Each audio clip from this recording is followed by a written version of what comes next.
Je suis aujourd'hui avec David Lheureux, directeur et programmateur du cinéma Le Studio, et Ludovic Kubesic, professeur d'histoire géo et grand fan de cinéma. Bonjour à vous deux, on est là pour parler du studio et de Breaking Away. Bonjour. Bonjour. Donc dans un premier temps, je vais m'adresser à toi, David.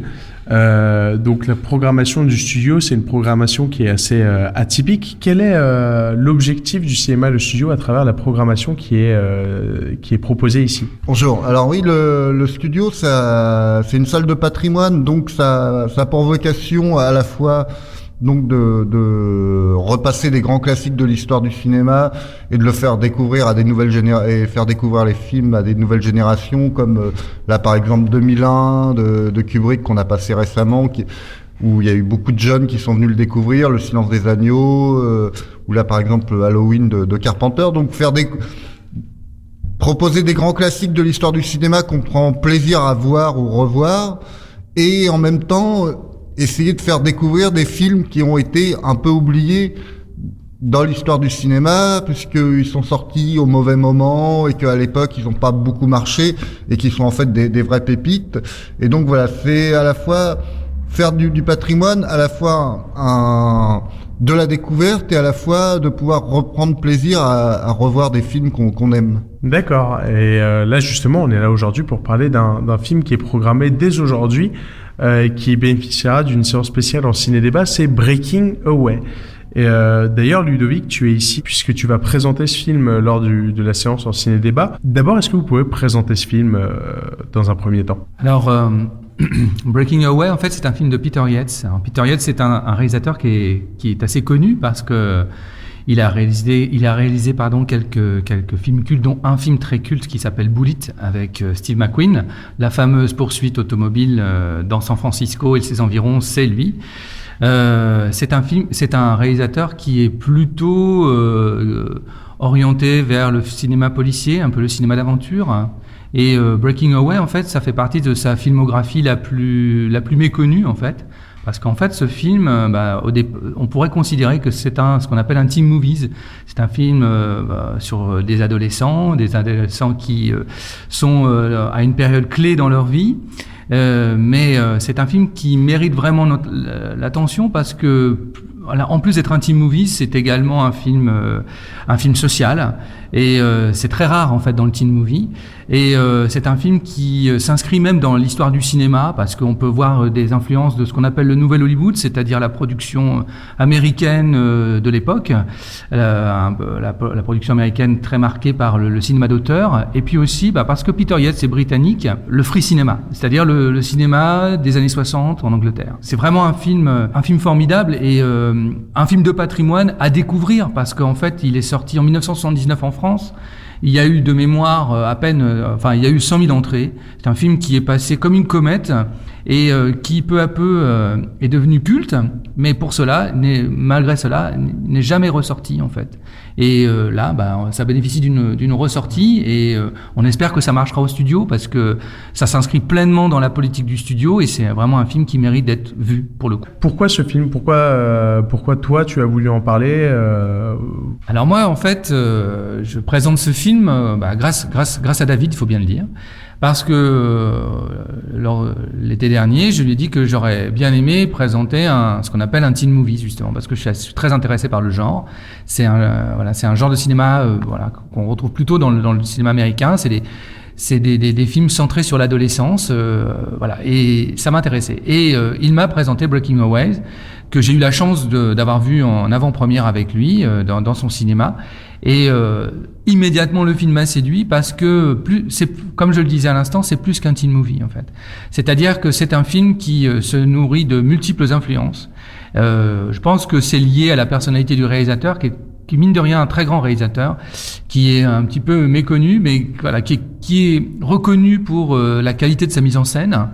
Mais en fait, qui est vraiment quelqu'un qui a à mon sens, une vraie cinéphilie.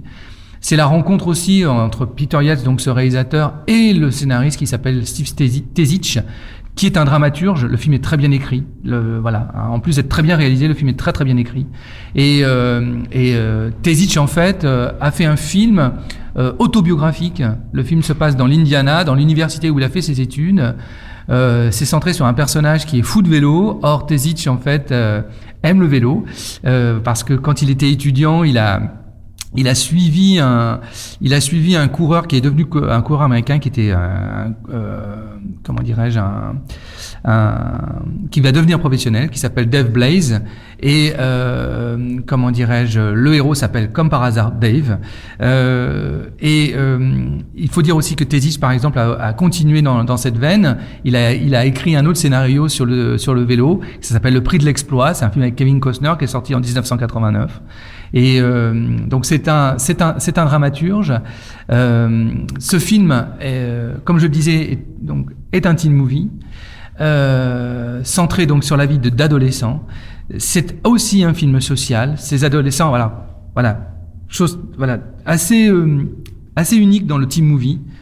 Ce film, les quatre héros, je vais les appeler la bande des quatre à bon escient, parce qu'en fait le film, quand il est sorti en 79, il est sorti sous le nom de la bande des quatre, comme le film de Jacques Rivette. Et donc la bande des quatre, en fait, ces quatre jeunes gens, ils sont issus de la classe ouvrière, en fait. Et donc c'est un film qui est un hommage à cette Amérique profonde, ouvrière, laborieuse, qui, comme tout Américain veut sa place au soleil. Et c'est une célébration de cette Amérique-là. Voilà. Et en plus de cela, c'est un film vraiment d'une très grande sensibilité, d'une très grande, tout est dans la nuance. Et c'est vraiment on pourrait dire, ah oui, Peter Yates, c'est un réalisateur un peu grossier, qui fait des gros films d'action. Là, c'est vraiment, il nous montre qu'il est capable d'être un réalisateur très très sensible. Alors du coup, je vais vous poser la prochaine question à vous deux, parce que toi, Ludovic, tu présentes le film, mais toi, David, tu l'as programmé. Si vous deviez tous les deux donner une raison, une seule, de voir ce film, ce serait quoi ? Moi, la raison, elle est toute simple. En fait, c'est sa qualité intrinsèque. C'est-à-dire que ce qui est extraordinaire avec Breaking Away, c'est que c'est un film qui est passé sous les radars pendant 30 ans, plus de 30 ans même. Et en fait, c'est une vraie pépite. C'est un vrai petit joyau.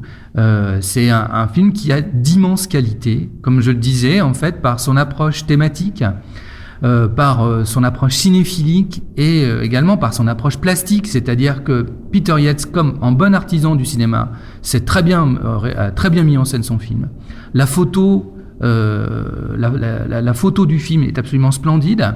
David et à moi, il nous fait même penser, vous voyez, à des chefs-d'œuvre comme Les Moissons du ciel de Terrence Malick par moment. Il y a un plan, il y a pour moi un plan qui est absolument splendide dans le film, qui est d'ailleurs montré dans la photo et souvent dans les magazines.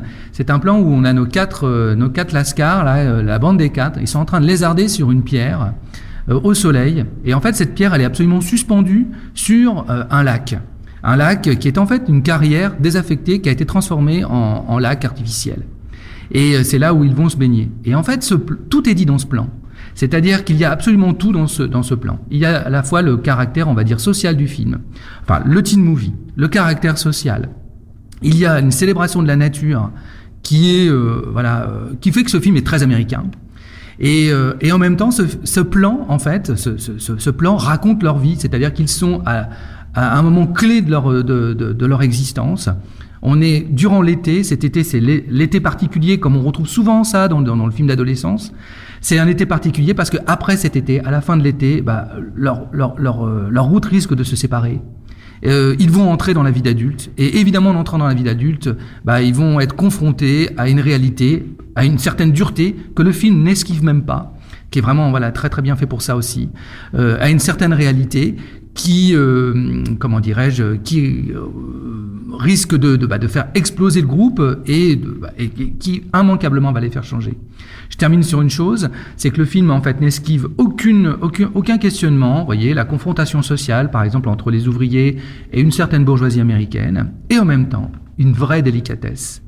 Et je dirais même plus, un esprit chevaleresque, et un esprit chevaleresque qui n'anime pas seulement les héros, mais même les personnages qui au départ nous paraissent un peu négatifs. Et du coup, toi, David ? Après Ludovic, c'est dur de... Mais non, c'est un film extrêmement subtil, il y a beaucoup de choses, sous une apparence modeste, en fait. C'est pas un film tape à l'œil, c'est vraiment un film voilà, par petites touches, voilà, il nous met sur des chemins, et il y a vraiment beaucoup de choses. Enfin, et c'est vraiment un film très touchant, voilà, qui est un film intelligent et en même temps très humain, très émouvant. Et voilà, c'est vraiment on est très fiers de le défendre, et voilà. Je tenais à remercier aussi le distributeur du film, puisque moi j'ignorais aussi l'existence de ce film avant que le distributeur le ressorte. Donc Théâtre du Temple qui le ressort aujourd'hui. Moi je lui ai fait entièrement confiance parce que c'est un distributeur avec qui on travaille depuis très longtemps. Et là, voilà, aujourd'hui, en plus, c'est un jour spécial puisque c'est vraiment la ressortie nationale du film. C'est-à-dire que aujourd'hui, le film est joué dans une dizaine de cinémas en France. Donc voilà, pour les non-havrais aussi qui écoutent l'émission, c'est d'aller courir dans la salle la plus proche pour le découvrir. Vous allez passer vraiment un moment voilà, réconfortant, et voilà, avec les premiers frimas de l'hiver, c'est un film qui fait du bien. D'accord, donc on en a parlé, c'est un teen movie, mais ça s'adresse pas qu'à un public jeune, à travers tous les sous-thèmes et les émotions qui sont envoyées. Un film qui s'adresse donc à tout âge. Est-ce qu'on peut conclure par peut-être parler de la date, l'heure, l'adresse de la séance en ciné-débat? Alors donc le film est en programmation du 31 octobre jusqu'au 13 novembre, donc il y a des séances tous les jours.